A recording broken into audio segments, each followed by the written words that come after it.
Chicken को ना अच्छे से वॉश कर लिया है और पानी में भिगा के रखा हुआ है। अभी जो हम इसमें ऐड करेंगे ना, जिसकी वजह से ना चिकन एकदम सॉफ्ट एंड जूसी बनेगा, वो है ये विनेगर। तो मैंने 2 चम्मच यहाँ पे विनेगर डाल रही हूँ इसमें, और साथ में इसमें जाएगा नमक।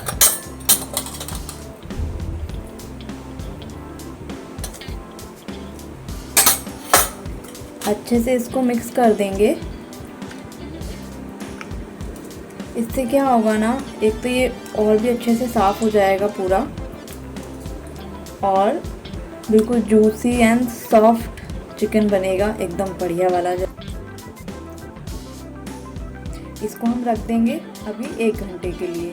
तब तक हम अपना मसाला रेडी करेंगे। 3 प्याज बड़े साइज़ के, 2 टमाटर, ये कुछ हरी मिर्च है, इतना लहसुन यूज़ कर रही हूँ, और ये एक लहसुन का पेस्ट, 3 बड़े साइज़ के प्याज का पेस्ट, 7-8 हरी मिर्च कुटी हुई, और 2 नॉर्मल साइज़ मीडियम साइज़ का टमाटर प्यूरी। और ये रखा हमारा 1 kg चिकन, जो कि हमने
हमारा बढ़िया सा एकदम सॉफ्ट जूसी चिकन बनकर रेडी हो चुका है।